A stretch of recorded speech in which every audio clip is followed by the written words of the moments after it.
Shalom, kembali saya Priscilla menjumpai saudara di hari ini. Topik renungan hari ini ketaatan perintah Yahweh.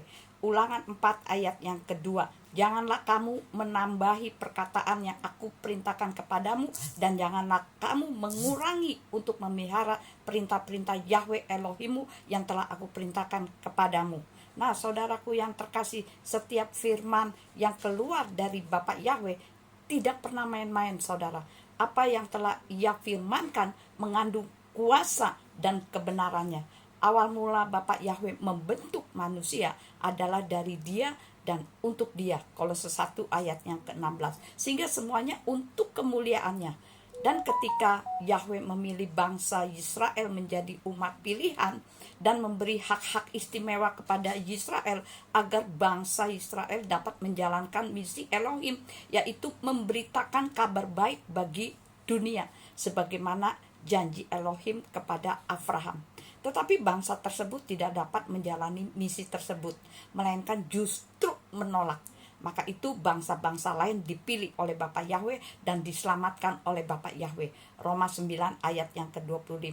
Bapak Yahweh ingin umatnya mentaati semua perintah-perintahnya. Karena sekali umatnya berbuat yang melanggar ketetapannya, maka akibatnya murka Yahweh akan berlaku.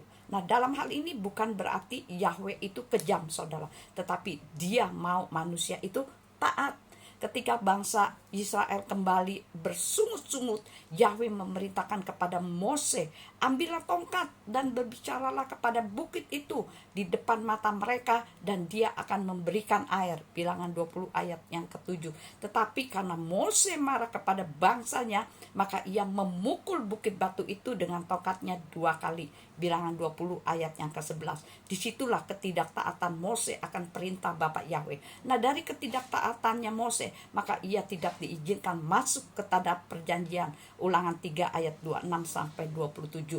Apakah yang harus kita lakukan agar Bapak Yahweh tidak murka kepada kita? Yang pertama, Ulangan 4 ayat yang kedua. Janganlah kamu menambahi perkataan yang aku perintahkan kepadamu, dan janganlah kamu mengurangi untuk memelihara perintah-perintah Yahweh Elohimmu yang telah aku perintahkan kepadamu. Yang kedua, taati ketetapan-ketetapan dan hukum-hukum yang telah Yahweh buat. Ulangan 4 ayat yang kelima, Keluaran 20 ayat 1 sampai 17. Yang ketiga, menjadi saksi Elohim. Ulangan 4 ayat yang ke-9, Matius 10 ayat yang ke-8. Nah, saudaraku yang terkasih, apabila kita taat, maka kebaikan dan kemurahan akan mengikuti kita seumur hidup kita. Mazmur 23 ayat yang ke-6, Mazmur 2 ayat yang ke-8, Mazmur 37 ayat 23 sampai 25, dan kita akan memperoleh hidup yang kekal. Untuk itu, saudaraku yang terkasih, tetaplah taat akan semua yang telah Yahweh perintahkan.